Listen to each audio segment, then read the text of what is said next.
afternoon, and welcome back to another Supercoach video. Tonight we got the round one team reveal. Looking forward to this. It's been a long couple of months, but looking forward to getting into it now. A couple days away, and we'll get into it. So I am going for a weekly, as I'd imagine most know, which is the first buy. Which means no Fremantle, Sydney, Brisbane, and I think it's St Kilda. So won't be getting any primos from those teams, but mid prices and down, anything's fair game. So first up, we got Doherty. Not much needs to be said. He's done everything that you want from a 600k defender this season. He's now the most owned. Stewart's ownership's come down a bit. Yeah, I think if you are going to have at least one, it is Doherty. And yeah, rightfully so. Next up, I've got Jordan Dawson. He's done everything right as well. Should be playing primarily half-back. I have no worries with him whatsoever. Stewart, Sicily, Sinclair. I mean, Sinclair we can't pick. Sicily, I don't think he's a bad pick either. But I just went with Dawson, well, mainly because of price, because I won't have much in the bank once I complete this team. But I like Dawson. I think he'll go well.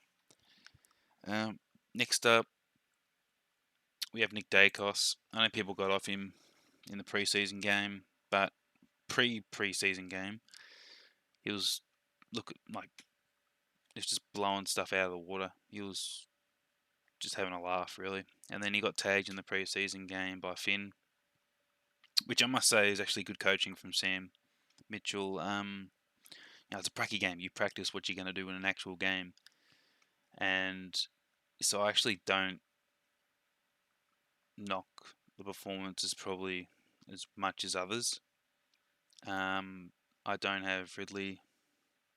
I don't think he's just a good Supercoach player. AFL player, fantastic, but not for Supercoach, unfortunately. So yeah, I did end up with Dacos. I was looking at McGrath for a bit. It does have that mid DPP as well, but I ended up going with Dacos in the end. Next up is Elliot Yo. Okay, I spelled that wrong. Mr. Yo. I don't mind fading him as much. I think he had like 16 touches and a goal on the pracky and didn't crack 80, that's pretty concerning. On top of he also played time deep forward. But aside from that, it's like if he goes off, 52% of teams are going to be in front of you. So it's one of those the FOMO picks. Just with how my money sort of ended up, aside from that D4 spot, I had enough to get him. But yeah, look, if you don't want to pick him, I'm absolutely not against that whatsoever. Next up, Liam Jones from the Doggies. He's not vaccinated, so he's got superpowers, so he's a lock. But like, I do think he'll be a good pick. I think he'll make 100 to 125k. I don't know about the full 150 that people want, but I think the magic number's like decreased now that we have more trades. I don't know that number, but I believe it's gone down slightly. I think he's good for another 100k, but I can also understand you not picking him either. But he's in my team right now, and the only rookie on field that I have in the defence is Ginby or Jinby. I prefer saying Jinby because alcohol. But he's done everything right. I don't think he'll win the Rising Star, but if he does, I would not be surprised at all. Yeah, he's done just everything that we expect of a top 10 rookie in his first season, and I'm absolutely fine with fielding him. On the bench, Connor McKenna. Spelled that wrong. Connor McKenna. Got him over Wilmot at the moment. Just roll, I think, and Fagan loves him. Didn't score great, didn't play great, but he'll build into it. Like with Jones, like they'll both just keep building and building and building, and they're a lot. But both of them are McKenna is a lot better than what he's priced at. Jones is better than what he's priced at, but not as much as McKenna is, and I think, in my opinion, could have Wilmot on bench as well. I don't think that's bad either if you need the coin. But I have plenty of coin, or I did have plenty of coin available, so I went with him. Lockie Cowan, so he's been named to play. Cincotta, yeah, whatever it is. He wasn't in the video. He wasn't one of them that got the debut call up. So that means he's probably not playing. So Cowan, you got to have on the bench. You don't have to have on the bench, but if you want a Carlton boy, it's Cowan at the moment. For mids, I'm light on primos in the mid, but yeah, you'll see when I get into it. I'll explain why. Bontempelli, I've got him for the Brownlow. I think he's only at 33% of teams. Primary mid time, the bonk, easy. Lock him in, no worries. Next up, my favourite player, Jack Crisp. He's not going anywhere. 2% of teams now. His ownership has actually risen. He played a good preseason game. He got 112 Supercoach, which is fantastic. I think Tom Mitchell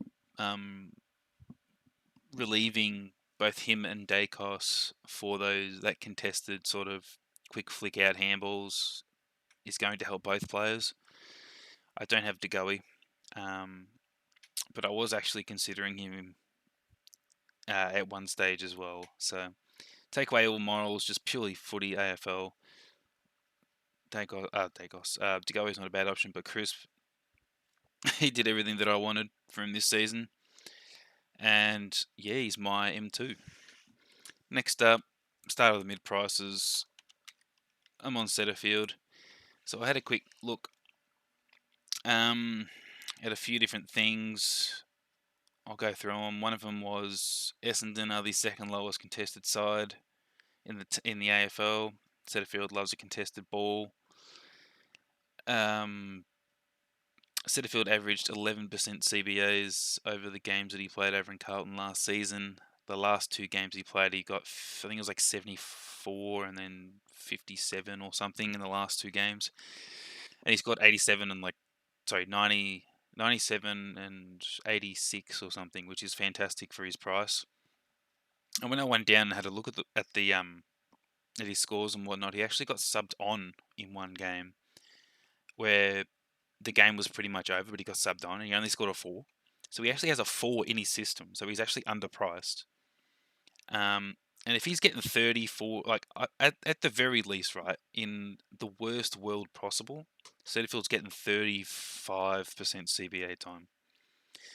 And if he's able to get these high 90s in at that price, I actually think he's going to be a really good pick. I don't see him in many teams. I do understand why. But I'm going for a weekly, and I need these mid prices. I need not all of them, but the ones that are getting good mid time and have shown to be able to score without the mid time. That being with Setterfield, because he did score a few 90s while not getting the CBAs. I actually really like the pick. That's just my own personal thing. Next up, everyone should have him, is Hopper. He wasn't too flash in the preseason game against Melbourne. They got flogged. You probably did want to see a little bit more out of him, but I think you just got to start him, I think, at the price. Next up, another mid-pricer, is Warple. Now I'm a Hawk supporter. He's a butcher. We know this. If you ever go to a Hawthorn function, they're never low on meat because Warple is there. And look, it's kind of interesting. Like, I sit here behind a screen, right? So I talk a bit of shit to myself. I see people after the intra club, they'll go, "Oh, Warple, he's not best 22. He's not, he's butchered the ball as bad as anything. He had a shocker overnight. He's probably not best 22." And now we're 2 days out, or pretty much three, but yeah, two. Um, and people have him in his team going, "Oh yeah, he's going to get bulk CBAs. He played fantastic in the Pracky," and it's like it completely flips. All I'm going to say is it's going to be a bumpy ride, but I think like he can get there, and I believe he can get there. But if he has a couple of shockers, it wouldn't surprise me one bit if he does get dropped. Like I won't feel disappointed or saddened. Um, so just be prepared for that if you do have him. Next up, Nasiah Wanganeen Miller. So yeah, I've got four mid prices in the middle. Yeah, at equal, or I think maybe one more than Sinclair in the kick-in department. Essendon kicked about 300 behind, so I suppose that's a good indication of what the kick-ins are going to look like. Fantastic kick. He was arguably the second highest rated South Australian behind Horn Francis, because Horn Francis and Dagos, they were all the news, but Wanganeen Miller was rated as the best kick in the draft, and that halfback role suits him to a T, and he's incredibly effective, which I think is probably one thing that drawed me to him. I can see a world where he does go high 85s, 90s even, but I can also see a world where it doesn't work out. But I need to take these risks on those players who I think who are going to have the role. So Setterfield, Hopper, Warple, CBAs, Wanganeen Miller, kick-ins, halfback, just beautiful kicking. So I'm all for it. I'm all on it. And the two rookies I got on field, which I think most people have, is Ashcroft, favourite for the Rising Star, and for good reason. He looks primed and ready. And Cam Mackenzie, who didn't play the intra club. I don't think he played the intra club, but he played the Pracky, and I think he turned up. I think he went like 110 or something. Like he was fantastic. He only played. Pardon me. Sorry, he only did not play because of a corky. So it's not soft. It's not calf, hammy, groin, whatever. So I think he's a doable field option, and I'm happy to field him.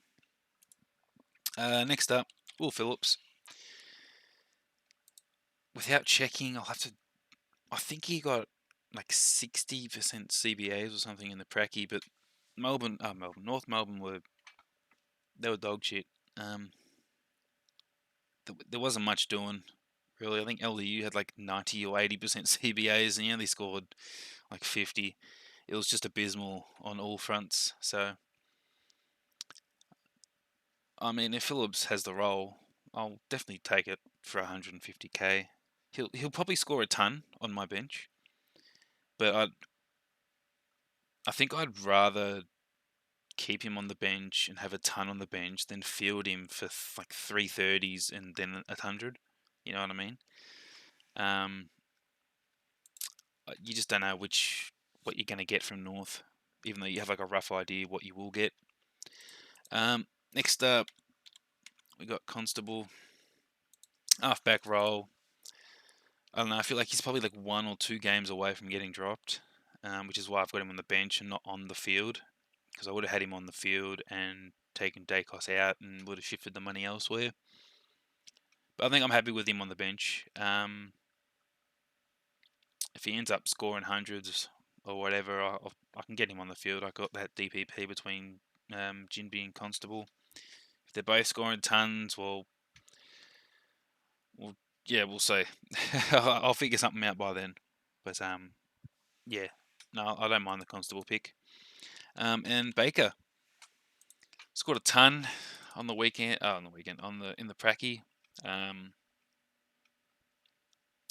of the few 123k rookies who I quite like to have, like other actually rookies. I can't supposed to be in the system. I think this is his first season. Yeah,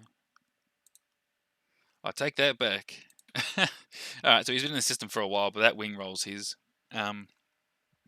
if that Pracky game showed anything. Yeah, definitely have him on the bench. For Rucks, so most people are heading towards the Sean Darcy and Rowan Marshall. But of course, with the bye, I can't pick any of them. So I've gone with, I guess, who I think will go well. That's Jared Witts as R1. Look, he'll lose money. He will lose money. But I'm ready to cop that because he should play 22 games, full preseason, all that good stuff that we like to hear and see. The midfield around him's getting better each year. More hit-outs to advantage, hopefully. He'll go over 100 plus, and same with Tim Mitchell. That's not Tim Mitchell. Tim English. Look, durability is a concern. It's a huge concern. He's had 2 soft tissues in the preseason. But I think the scoring potential compared to the others, even though the durability risk is extremely high, I think for me it almost outweighs it. I say almost, but it's like I don't know. I mean, Gorn played fantastic.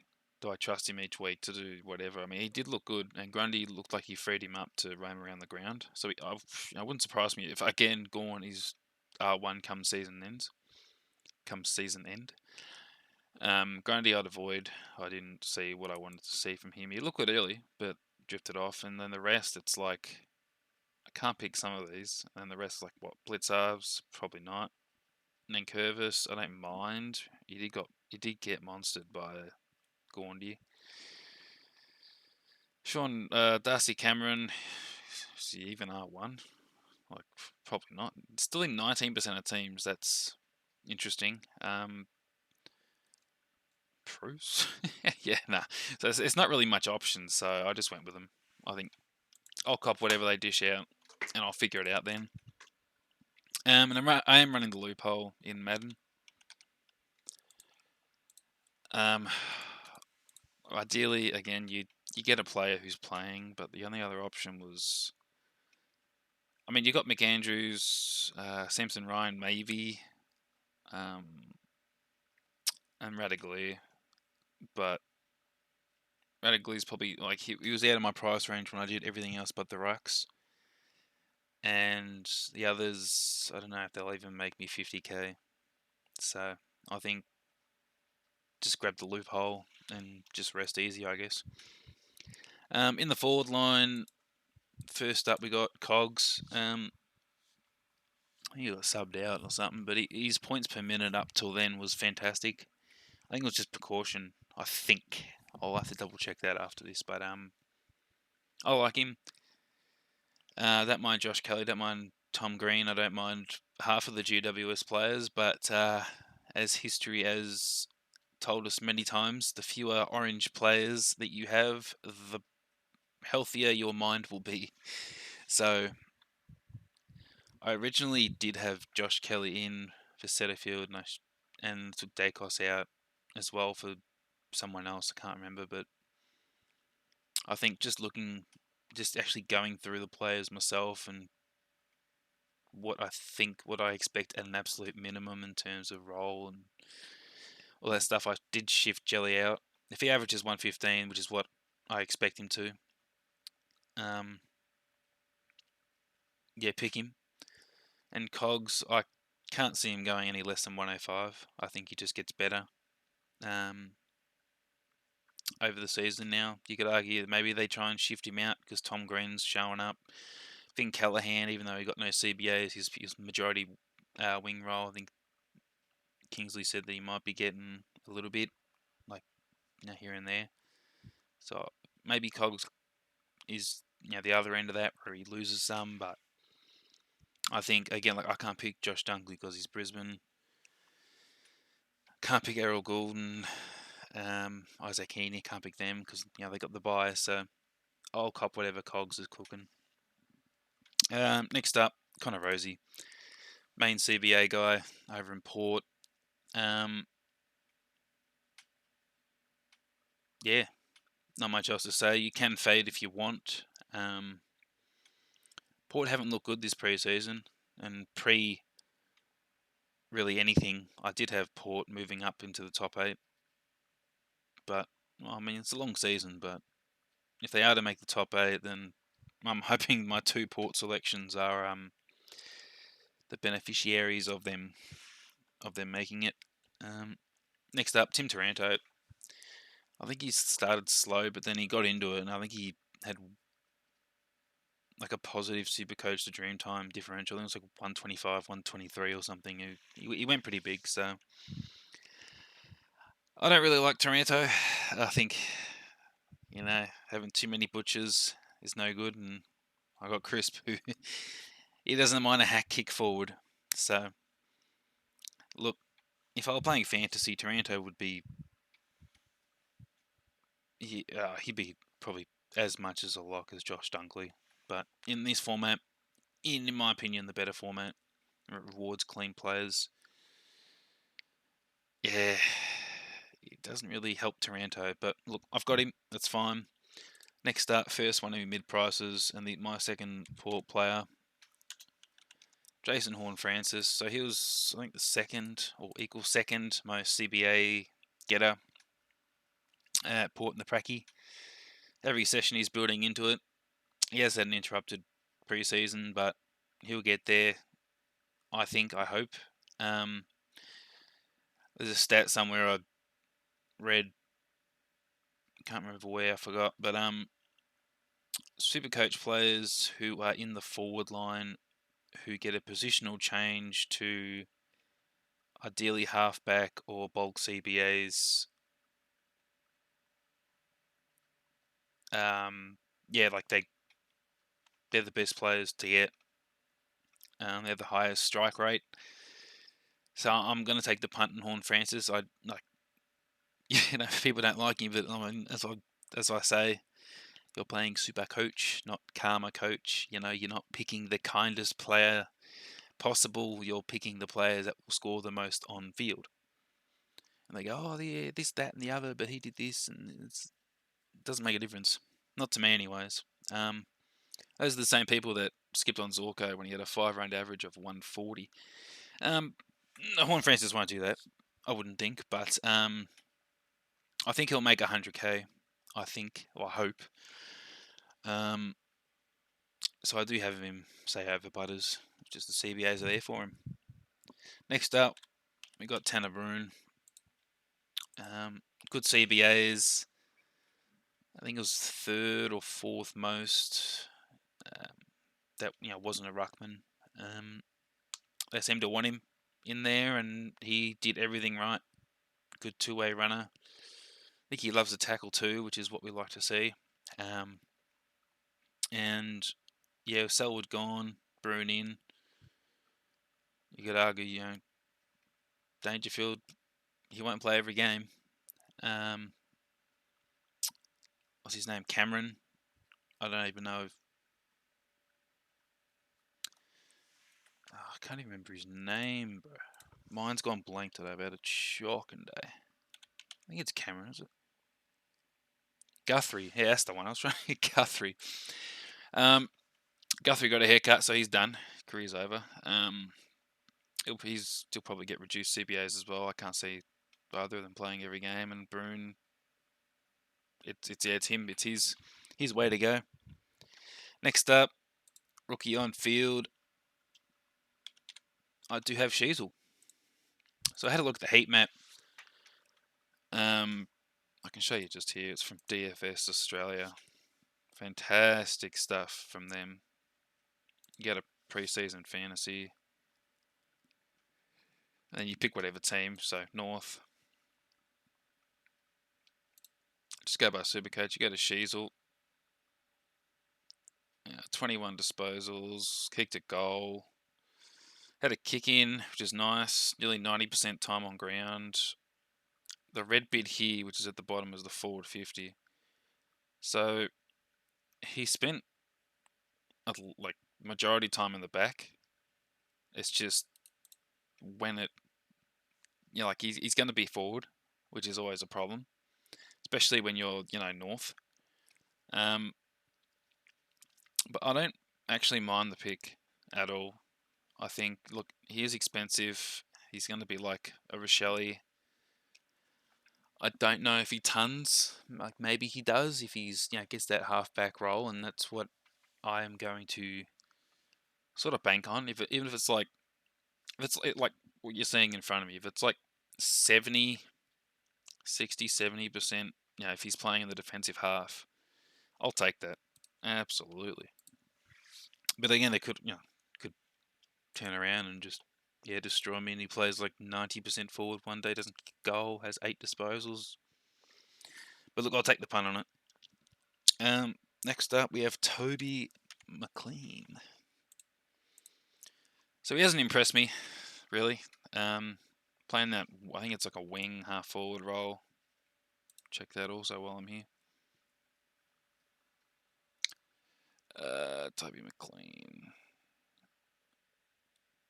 Yeah, so like pretty much wing half forward role, which isn't too great, which is understandable. He actually he also didn't play good. Like he was subpar at best. Like there was talks that he might not even be best 22.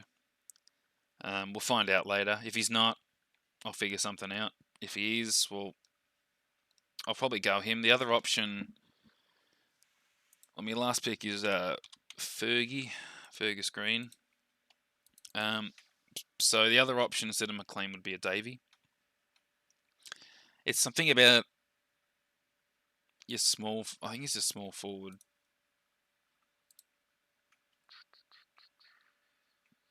Oh, Davey. Yeah, like he plays like majority in the forward 50. And he has a shit tank according to draft profile. So first year players with shit tanks who play majority forward. They're all red flags for mine. So McLean is a bit more experienced body in there. He might get a few CPAs at some stage, but yeah, I think I'll take McLean. I think for now. If I did have Davey, it would be an awkward price in the bank, which isn't too bad, but that's what I've got so far, and that's what I'm looking to go into for round 1. I don't have Flanders. Look, I don't mind it. If I had enough money to go to Sheasel,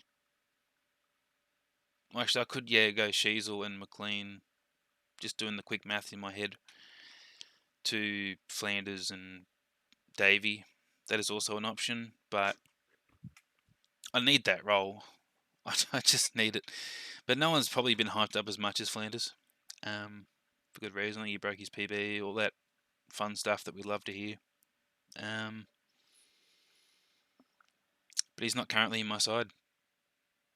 High half forward, no CBAs even without Took. Now Took's coming back. He's confirmed for round 1, according to him. He's not getting CBAs. Simple as that. He's playing high half forward. Maybe it works out. Maybe it doesn't. I think it's probably slightly more than I think it's like a 55-45. It does work, but yeah, I think Sheasel playing more defense than forward is just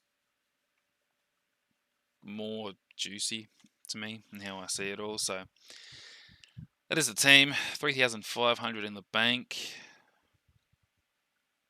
2 days, 22 hours until the first game, which will be fantastic to see. I can't wait for that. Long pre-season. So I hope all of you are doing well outside of the Supercoach world. Hopefully you have some good teams, some spicy picks. I love a spicy pick. Mine's probably Setterfield. And Wanganeen Miller, I think he's in 1% as well. And the rest are pretty standard. And yeah, just again, if you do have Sincotta as a 102k rookie and you have as much money as me in the bank, you'll need to readjust things because he's not playing. Unless something happens really late, but he wasn't one of the debut kids that got that phone call. So other than that, have a good one. And if there's any other changes to the team come round 1, I'll chuck it in a pinned note on the video. I'll pin it. And so if you did want to check up on what's going to happen because this player's not picked, it'll just be in there. But it'll be done as late as possible per each game. Like, it'll be just before the Richmond Carlton game. If that's all fine, it'll be before the Geelong, Collingwood, etc. and Saturday, Sundays. I'll just keep doing that. So other than that, have a good one. And yeah, let's get the footy season going.